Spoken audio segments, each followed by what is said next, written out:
animações do The Last of Us, entendeu? Então vamos aí para esse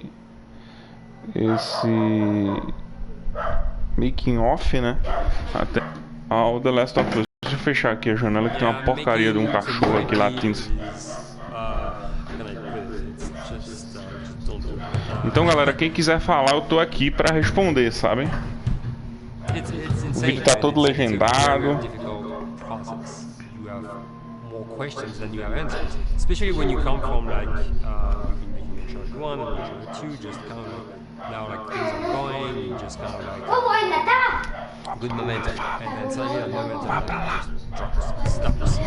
Vá pra lá que ela saiu. It's a very challenging process to create the right key and over and over again. Coisa boa. But that's what it Coisa takes. boa. New IPs are really hard. They're hard because you don't know what's fun yet. You're building new tech, new AI, establishing new characters, new art, all this. You don't get to get that controller in your hand for like 6 months to a year. You don't know what it is yet. I remember like ages ago coming on the project and what are the infected gonna do? Like what are they gonna do? They're gonna behave like this. I'm like, okay, we're like trying to imagine what's gonna happen. Fast forward like 4 months, they don't do that at all because it didn't work, right? It's hard mode, right? Like it's game development on hard, on expert. There's a big thing about making a game, right? Which is a game has to be fun. You get your first build where everything's working. You got player mechanics. You can walk around the world. You can shoot. You can melee attack people. You've got the AI and they're very intelligent, very difficult. And it's totally not fun because they snuck up behind you and murdered you in a second and there was no way to figure out what was going on. We're making a game, by the way. Hey, James.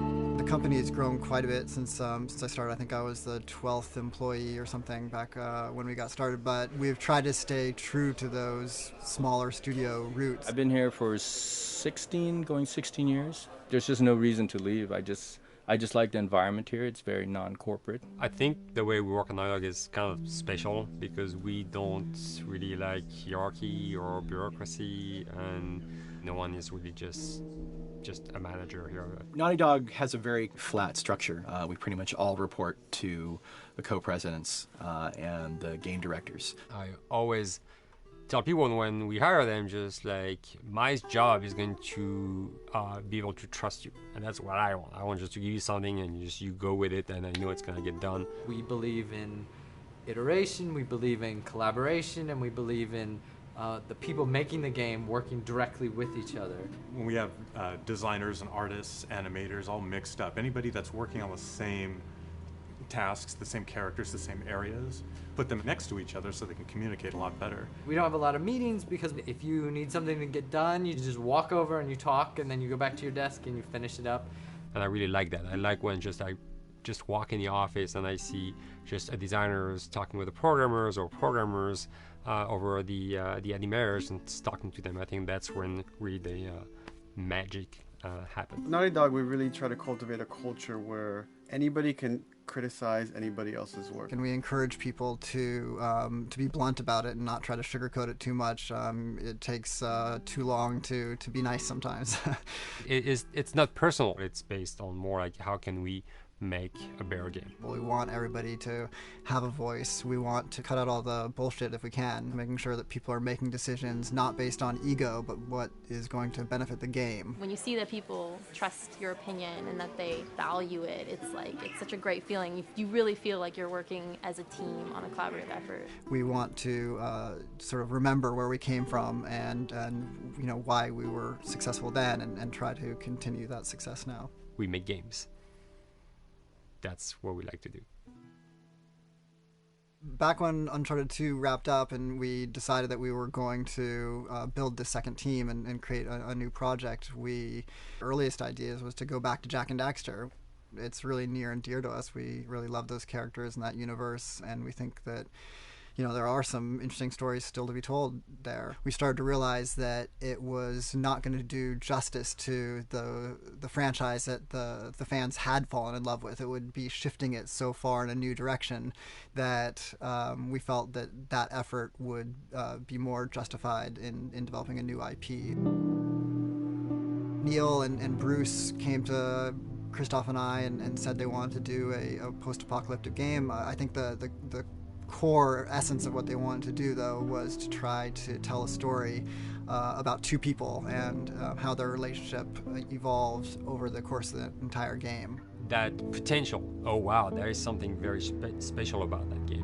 This is going to be polished. Like, you're not sure if it's gonna work or not, and you have doubts. And like, should we be doing a game like that? Should we be doing a first-person shooter? Whatever. Like, you ask yourselves all those questions. And the creative director and the game director are the core of the team that have to really see eye to eye. That's why you have that balance between like Bruce and Neil, and Neil's gonna try to push the just the story and the characters, and Bruce is going to try to push that with just the gameplay as well. And so it's kind of like those guys are just trying always to find the right balance between the two. It's a very delicate process.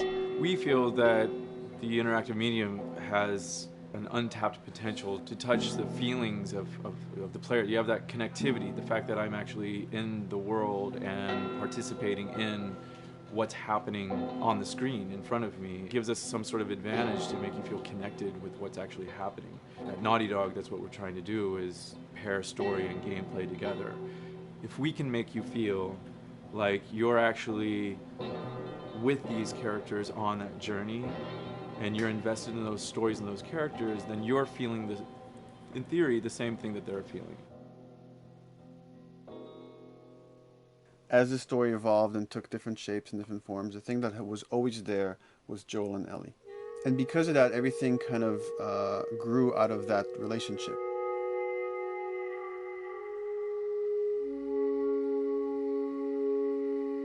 We've seen kind of that role of the anti-hero change, especially over the last 3 to 5 years, to where before it was like the thick-neck mercenary kind of guy. For this game specifically, for this story, we needed something new.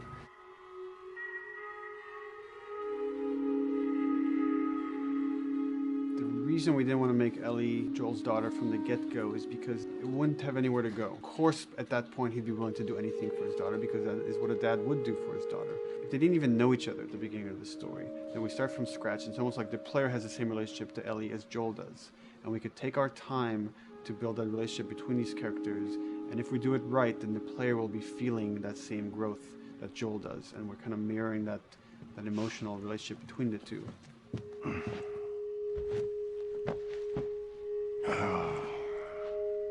What are you doing? Killing time.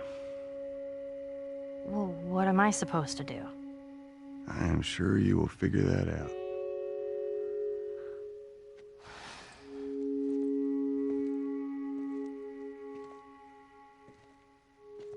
Your watch is broken. It's exciting that Neil wrote something like this, where he's like, I don't want to make the stereotypical characters. I want to make real people in this crazy situation, and these forced to make decisions that are really tough. Like, what would we be like in those situations? I mean, we weren't consciously trying to pick male or female for characters. You just try to pick characters and just be honest with who they are. It almost doesn't matter, right? Joel's daughter could have been Joel's son. Ellie could have been a boy, and Joel might have been Tess. You could have swapped those roles, and I think the story would have still worked. The focus on female strength, it's so unique. You get to see what's so powerful about a woman through all of these female characters, which makes this game wonderful and unique. There's a crew of Fireflies that'll meet you at the Capitol building. That's not exactly close. You're capable. You hand her off, come back, the weapons are yours. Double what Robert sold me. Speaking of which, where are they? Back in our camp. We're not smuggling shit until I see them. I want Joel to watch over her. Whoa, I don't think that's the best Ellie. idea. Him? How do you know them? I do think having a strong female character, especially like Ellie, is so rare in video games.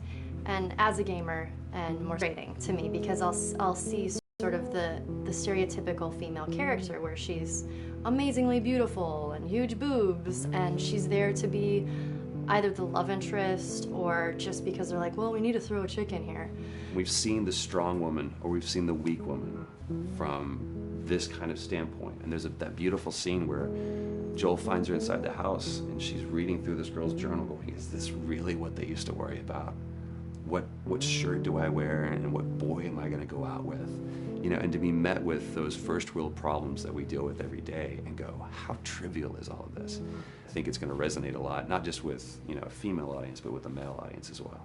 The thing that was intriguing to me after the fact is knowing that we're kind of creating a female action hero in a way, and this is her origin story with Ellie. To sort of be such a strong female character that is completely normal looking, regular t-shirt and jeans, and she's 14 and she is still a total badass, is really exciting to be a part of that. There's so few non-sexualized women in video games, especially in the main role, that we were kind of proud that we were creating one. It's very complex, and without the players knowing it, she becomes the protagonist by the end of the story.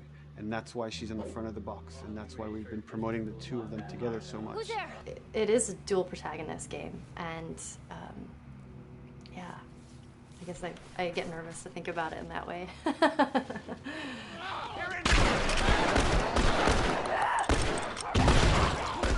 We couldn't talk about it. In fact, in interviews we've been lying about it, saying you never play as Ellie because it was so important for that to be a surprise. Sorry, journalists. Here we go.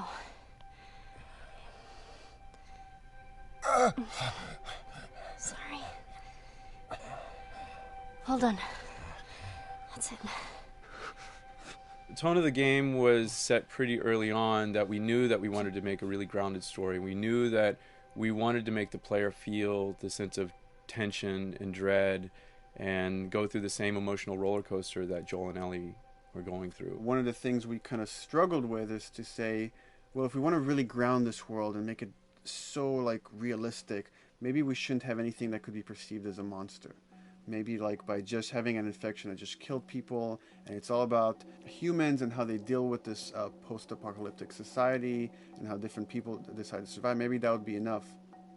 And what we realized is because we're making an action game, a lot of the storytelling happens on the joystick. And once we remove the infected, it's like all of a sudden now we can't tell the story through gameplay of what happened to the world. And that's where we kind of went back and kind of brought the infected back in, because it lets you see, once you're fighting them, the threat that people had to deal with, that otherwise would just be very cerebral and people could talk about it, but you couldn't necessarily experience it yourself. In a novel, that might work. In a game for us, specifically an action game, it didn't work. And from there, when we start kicking around those ideas, and we're just like, what would be cool just to play?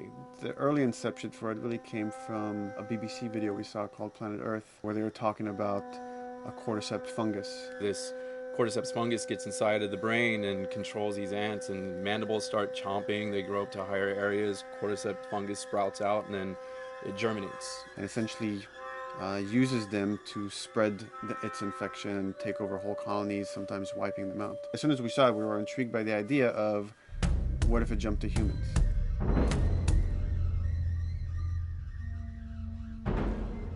So what would happen? How would people react? What would happen to society? As we're trying to develop the look of the infected, we went through so many different iterations, some that looked really alien and subhuman, some that looked just essentially like zombies, and we couldn't find like an original place for them. But one of our artists just did this kind of photo mashup where he took a bunch of images of diseases or images of fungal overgrowth, and he kind of mashed it all together and he threw it on this person. It was a very iterative process, making sure that the fungus felt properly integrated, like it was part of the body, growing out of the body. And not just fungus growing in the head, but it's tearing the face apart, cleft down the middle, this gaping maw of a mouth with the crooked teeth. And it's in great agony as its humanity and its brain is still somewhat functioning. Maybe you still have some human cognitive abilities or thought process back here. This isn't some decaying corpse on the ground. This is a living thing that's going to be coming after you in the world. The fungus is always the focal point. So you can see from a distance, oh, this guy's infected. I can tell straight away. In fungus, they have these beautiful saturated colors, and we really like that conscious of this something so horrific that it's going to like stop at nothing. It's relentless force of death, and yet elements of it are beautiful. It's not just about gore. It's not just about everything about it being scary, because to us it's actually scarier when things on it are somewhat benign or somewhat beautiful.